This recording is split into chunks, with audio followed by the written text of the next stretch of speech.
आज 15 जनवरी है और आज हम एक ऐसी शख्सियत के बारे में बात करने जा रहे हैं जिनका नाम आप सभी ने सुना है। आज उनका जन्मदिन है।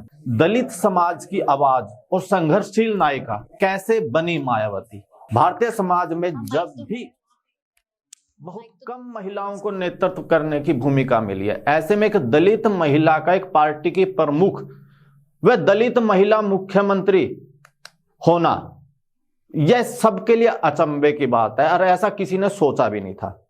तो पहले हम बात करते हैं कि बहन जी राजनीति में कैसे आई। यह भी एक बड़ी दिलचस्प घटना है। वो बचपन से जिद्दी थी, आक्रामक स्वभाव की थी, जाति का दंश बार बार झेला था, उनके मन में कचोटता भी था। ले इसी में एक कार्यक्रम के दौरान उनके अंदर का जो गुस्सा था वो एक राजनेता राजनारायण, जो कि बड़े नेता थे, उनके ऊपर निकल गया और वो भिड़ गई जाकर उनसे, जिन्होंने इंदिरा गांधी को रायबरेली में चुनाव हराए थे। इतने बड़े नेता से सीधा भिड़ना यह उनके अंदर के एक जुनून और जज्बे को दिखाता था। इसी घटना ने मान्यवर साहब और बहन जी की मुलाकात की पटकथा लिखी। जैसे ही मान्यवर साहब को इसके बारे में पता चला, बिना देर किए, बिना कोई पूर्व सूचना के वो बहन जी के घर पहुंच गए। जब बहन जी सिविल सर्विस परीक्षा की तैयारी कर रही थी, परिवार ने जब अचानक कांसीराम को अपने घर देखा तो उनकी खुशी का ठिकाना नहीं रहा, क्योंकि इतने बड़ा नेता जिनके नाम सुनते थे वो जब एक अचानक आपके दरवाजे पे आ खड़े रहे। लेकिन कांसीराम साहब की पारखी नजर ने बहन जी के अंदर एक भविष्य के नेता को पहचान लिया था। उन्होंने मायावती से प्रभावित होकर कहा, तुम्हारे इरादे, हौसले और कुछ खासियत मेरी नजर में आई है। मैं एक दिन तुम्हें इतनी बड़ी लीडर बना दूंगा कि एक कलेक्टर नहीं बल्कि तमाम कलेक्टर तुम्हारे सामने फाइल लिए खड़े होंगे। तभी तुम लोगों के लिए ठीक से काम कर पाओगे और अपने समाज का भला कर पाओगे। साहब कांसीराम के इन शब्दों ने मायावती पर गहरा प्रभाव किया। यहीं से उनका राजनीतिक सफर शुरू हो गया। लेकिन यह सफर इतना आसान नहीं था। हर कदम पर उन्हें पुरुषवादी समाज के जहरीले दंश झेलने पड़े। सामाजिक दबाव के चलते मायावती के पिता ने उन्हें घर से और राजनीति में किसी एक को चुनने को कहा। उन्होंने राजनीति को अपना जीवन समर्पित कर दिया। बहुजन समाज को जागरूक करने का मिशन मायावती अपना घर छोड़कर दिल्ली के करोल बाग ऑफिस में जाकर रहने लगी और मिशन का काम करने लगी। संकल्प के साथ मायावती ने कांसीराम से कहा कि मैं अपना पूरा जीवन अपने समाज की सेवा में लगाना चाहती हूं और मैं आजीवन, मुझे शादी नहीं करनी है, ना परिवार से बंद कर रहना है। इस संकल्प से मान्यवर साहब प्रभावित होकर उन्होंने उनको आगे बढ़ाया, प्रोत्साहित करना शुरू किया। लेकिन बहुत लोगों को यह बात रास नहीं आई थी, क्योंकि जो पुरुषवादी सोच है वो कभी यह बर्दाश्त नहीं कर पाती कि एक महिला उनका नेतृत्व करे। तो जब बराबरी ना कर पाओ तो किसी भी महिला के चरित्र पर उंगली उठाकर उसे रोकने की कोशिश करना, यह इस सड़े हुए समाज की मानसिकता रही है, विकृत मानसिकता रही है। यह सब बहन जी को भी झेलना पड़ा जब उनके कार्यालय में रुकने पर प्रश्न उठने लगे। लेकिन किंतु मायावती ने मनोवादी समाज की मानसिकता को बिल्कुल परवाह नहीं करी। बिल्कुल परवाह ना करते हुए अपना जो उद्देश्य था अपने समाज की सेवा करने का, उसके ऊपर अड़िग रही और लगातार समाज के बीच जाकर अपने समर्पण भाव से उनके बीच कार्य करती रही। यही चीज बहन जी को औरों से अलग बनाती है। कुछ वर्षों तक बहन जी दिल्ली में ही शिक्षण कार्य भी करती रही। धीरे धीरे पूरे समय समाज के काम में लगाने लगी। जल्दी बहन जी अपने आक्रामक तेवरों के चलते मशहूर भी होने लगी। गांधी, ब्राह्मणवादी और कांग्रेसी उनके विशेष निशाने पर रहते थे। गांधी के जातिवादी विचारों को वो लगातार लोगों के सामने रखकर लोगों को हरिजन शब्द जो गांधी ने दलितों को दिया था उससे मुक्त होने को कहती थी। उनका एक बहुत प्रसिद्ध वाक्य रहता था कि यदि हम हरिजन की औलाद हैं तो क्या गांधी शैतान की औलाद थे। अपने इन्हीं तेवरों की वजह से वो बहुत जल्दी मान्यवर साहब की कोर टीम का हिस्सा बनकर काम करने लगी।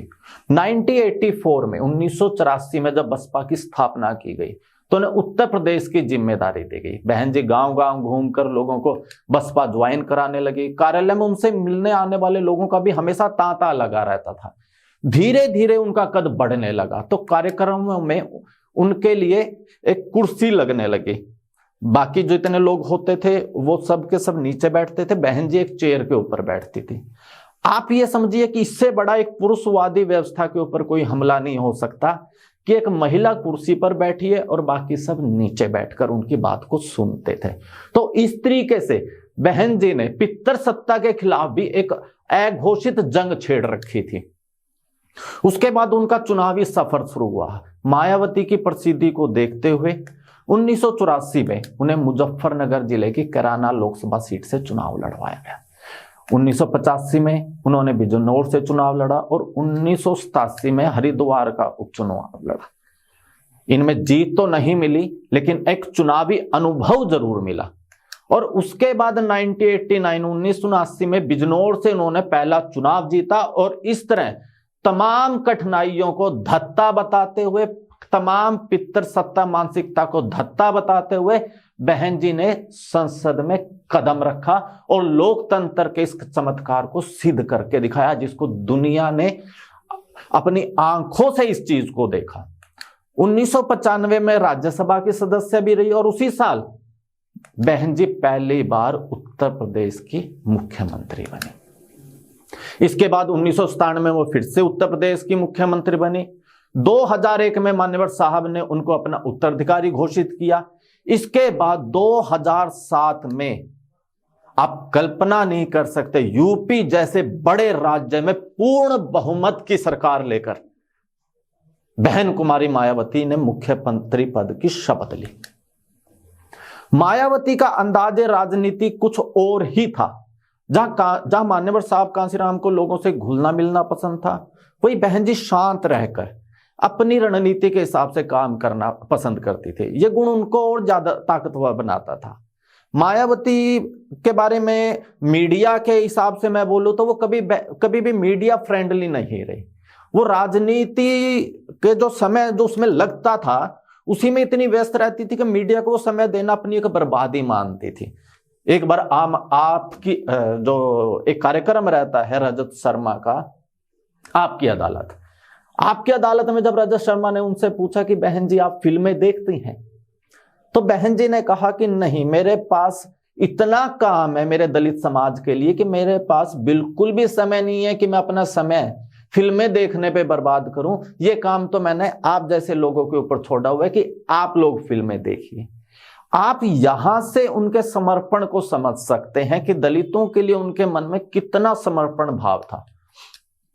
उनका यह अंदाज आज भी बरकरार है। आज भी जब वो प्रेस कॉन्फ्रेंस करती हैं और मीडिया से सवाल लेती हैं, तो जो सवाल सही होते हैं उनका वो जवाब देती हैं और बाकी पत्रकारों को वो बोल देते हैं कि आप बेफिजूल के सवाल मेरे से मत पूछिए, इससे आपका भी समय बर्बाद होगा और मेरा भी समय बर्बाद होगा। और इन्हीं चीजों में ना वो खुद शामिल होती है, ना ही अपनी पार्टी के कार्यकर्ताओं को, प्रवक्ताओं को वैसी बेफिजूल की डिबेटों में शामिल होने से भी मना करती हैं कि ऐसी चीजों में अपना समय बर्बाद ना किया जाए, जमीनी कार्य को प्राथमिकता दी जाए। इसलिए बसपा की आज भी सबसे बड़ी ताकत उनका कैडर कैंप है, जो जमीन पर लगातार चलता रहता है। बहन जी ने जब सत्ता चलाई 2007 में, तो वो एक कुशल और सख्त प्रशासक के रूप में सत्ता चलाई। वो बहन जी अपने जो नियम और सिद्धांत थे उनको सख्ताई से लागू करवाती थी और पहली बार उत्तर प्रदेश के निवासियों ने एक ऐसी सरकार देखी जिसके अंदर ब्राह्मण भी, दलित भी, मुसलमान भी और ओबीसी भी सभी अपने आप को सुरक्षित महसूस करते थे। बहन जी ने ना कभी हिंदू तुष्टीकरण किया, ना उन्होंने मुस्लिम तुष्टीकरण किया, ना वो अपनी राजनीति को चमकाने के लिए कभी मंदिर में गई, ना वो कभी मस्जिद में गई। उन्होंने कानून के राज को स्थापित करके लोगों को दिखाया कि जो एक सत्ता में जो मुख्यमंत्री होता है उसका कार्य किस तरीके से होना चाहिए। इसी को सर्वजन हिताय और सर्वजन सुखाय बोला गया। यानी कि जब मुख्यमंत्री बनने से पहले तक बहन जी को एक दलितों के नेता बोला गया, लेकिन जब बहन जी ने मुख्यमंत्री पद की शपथ ली तो उन्होंने कहा कि मैं पूरे उत्तर प्रदेश के सभी निवासियों की मुख्यमंत्री हूं और मैं यही मेरी अपनी कार्य पद्धति रहेगी कि सबको न्याय मिले, सबके साथ न्याय हो, किसी भी प्रकार की गुंडागर्दी, किसी भी प्रकार का व्यभिचार बर्दाश्त नहीं किया जाएगा। इसलिए आज के समय में भी, आज भी लोग बहन जी के शासन को सबसे कुशल शासन मानते हैं कि जो उस वक्त बहन जी ने राज करके दिखाया वो सबसे ज्यादा अच्छा राज था, जिसके अंदर सब सुरक्षित महसूस करते थे और किसी भी प्रकार का तुष्टीकरण नहीं था बहन जी के शासन में। तो इसी तरीके से बहन जी के राज के समय के कई किस्से भी जुड़े हुए हैं। जब उत्तर प्रदेश के बड़े किसान नेता, जी हाँ मैं बात कर रहा हूं महेंद्र सिंह टिकैत की, उन्होंने बहन जी को लेकर एक अपशब्द बोल दिया। किसान नेता थे, पश्चिम उत्तर प्रदेश के थे, तो उनके नाम की एक बड़ी तूती बोलती थी।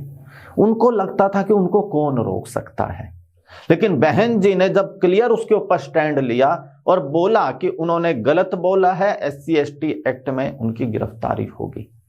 महेंद्र सिंह टिकैत ने अपने समर्थकों के बल पर अपना एक हवा दिखाने की कोशिश की, लेकिन जब बहन जी ने सख्त रवैया अपनाया और पुलिस के साथ CRPF को भी उतार दिया तो उनके तेवर भी नरम पड़ गए और उनको जाके सरेंडर करना पड़ा। यहां से ये बात पता चलती है कि बहन जी किस हद तक स्वाभिमानी नेता है। उन्होंने कभी भी अपने स्वाभिमान से समझौता नहीं किया, लेकिन ये चीज इतनी आसान भी नहीं रही। उनके ऊपर हमले भी हुए। जी हाँ मैं बात कर रहा हूं गेस्ट हाउस कांड की। किस तरीके से उनको जान से मारने की कोशिश की गई।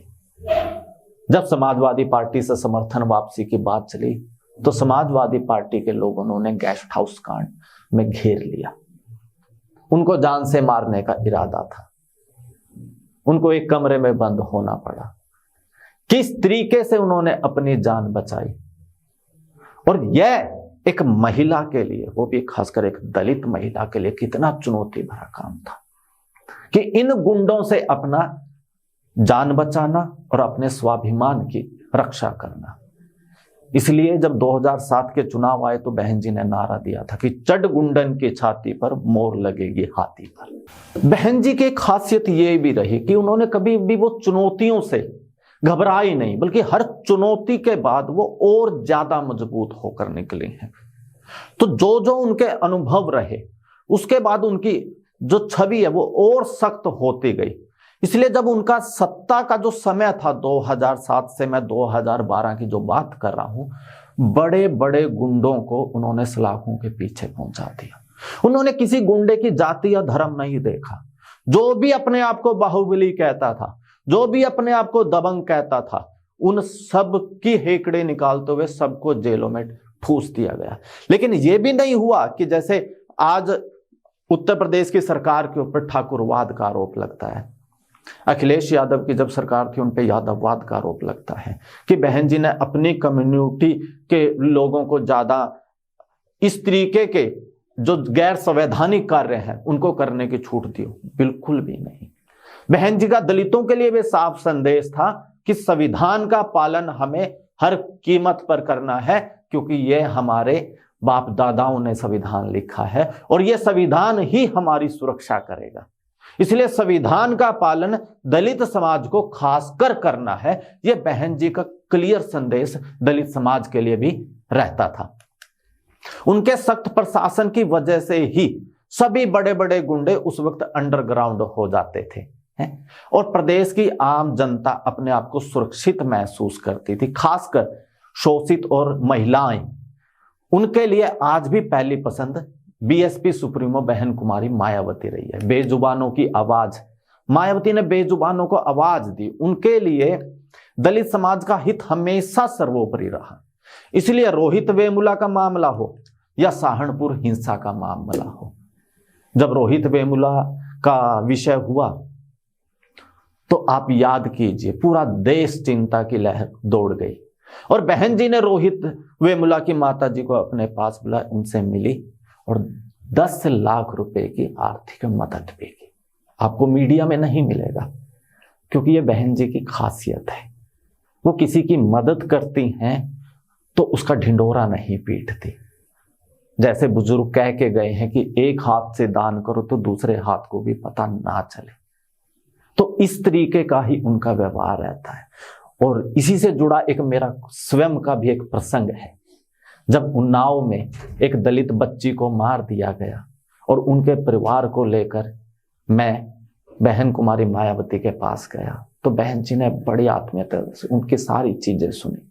परिवार की हालत देखी कि बहुत गरीब परिवार है। बहन जी ने चुपके से उनके हाथ में 5 लाख रुपए का पैकेट थमा दिया और साथ में हम सब लोगों को जो वहां पर थे सबको सख्त संदेश दिया कि बाहर जाकर इसके ऊपर बात नहीं करनी है, क्योंकि मैं ये अपने परिवार की मदद कर रही हूं, इसका कोई ढिढोरा नहीं पीटना है। ऐसी है बीएसपी सुप्रीमो बहन कुमारी मायावती जी। और याद कीजिए सहारनपुर हिंसा, जब संसद में बहन जी दहाड़ रही थी और उनको समय नहीं दिया तो आज लोग संसद में पहुंचने के लिए तमाम प्रकार के तिगड़म लड़ाते हैं, लेकिन बहन जी ने 2 सेकंड नहीं लगाई इस्तीफा देने में कि जिस सबसे बड़ी देश की पंचायत में यदि मैं अपने समाज की बात नहीं रख सकती तो उस संसद में मेरा काम क्या है, मैं क्यों अपना समय बर्बाद कर रही हूं। और बहन जी ने तुरंत इस्तीफा देके वहां से निकल ली। बाबा साहब अंबेडकर के सपने शासक बनों को उन्होंने पूरा करने के लिए आज भी उम्र के इस पड़ाव पर भी लगातार वो राजनीति रूप से सक्रिय हैं, कैडर करती हैं, लगातार मीटिंगें लेती हैं, लेकिन आज तक विचारधारा से कभी समझौता उन्होंने नहीं किया। आज कांग्रेस की यदि मैं बात करूं, राहुल गांधी जी लगातार मंदिरों में भटक रहे हैं, जनेऊ तक दिखाते हैं। नरेंद्र मोदी जी पूरा भस्म लगाए हुए हैं, अभी राम मंदिर का उद्घाटन करने भी जा रहे हैं, प्राण प्रतिष्ठा जिसको कह दिया जाता है। लेकिन बीएसपी सुप्रीमो मायावती आज तक कभी भी इस दलगत राजनीति में नहीं गई। उन्होंने कभी भी सिर्फ वोट बैंक के लिए ऐसी कोई भी यात्रा नहीं की जिससे कि उनके ऊपर इल्जाम लगाया जा सके। बहन जी का नाम लगातार प्रभावशाली हस्तियों में भी कई बार नामांकित हो चुका है और पुरुष प्रधान समाज में बहन जी की छवि एक निर्भीक तमाम महिलाओं के आदर्श के रूप में वो आज भी कायम है। तो जिस तरह कहा जाता है और संविधान में भी ये बात लिखित की गई है कि जो आस्था है वो आपका निजी विषय है, उसे राजनीति में मत लाइए। बहन जी भी ऐसा ही करती हैं। उनके जो निजी कार्यक्रम रहते हैं वो बुद्धिस्ट पद्धति से रहते हैं, लेकिन वो हर धर्म का सम्मान करती हैं, हमेशा सर्वजन की बात करती हैं। आज जो बीजेपी का नारा है सबका साथ सबका विकास, ये कहीं ना कहीं 2007 में बहन जी के दिए नारे सर्वजन हिताय और सर्वजन सिखाए की ही कहीं ना कहीं कॉपी है। तो बहन जी के शासन की ही आप बात कीजिए, विकास कार्यों की बात कीजिए कि बहन जी ने जब एक्सप्रेसवे बनाया तो ऐसा बनाया कि उसके ऊपर फार्मूला 1 रेस हो गई। इतने कार्य उन्होंने यूपी के अंदर किए कि उनके बाद अखिलेश यादव की सरकार और आज योगी आदित्यनाथ जी की सरकार भी उन्हीं कार्यों के फीते काट रही है। मैं गंगा एक्सप्रेसवे की बात कर रहा हूं। जिन्होंने पार्क बनाए तो ऐसे पार्क बनाए कि इतने वर्ष से आज भी उन पार्कों में सबसे ज्यादा भीड़ उत्तर प्रदेश में लगती है, जिनको कभी पैसों की बर्बादी बताया गया था। आज भी सबसे ज्यादा देखने लायक और यूपी के लोगों के घूमने के लायक वही पार्क है। आज भी हर महिला, आप किसी भी जाति की महिला से बात कर लीजिए, वो अपना आदर्श बहन कुमारी मायावती को मानती है, क्योंकि इतना संघर्ष करके एक महिला होना और ऊपर से एक दलित महिला होना और इस पुरुषवादी समाज में अपने लिए स्थान बनाना और सबसे प्रभावशाली महिला बन जाना, यह हर किसी के बस की बात नहीं है। धन्यवाद दोस्तों।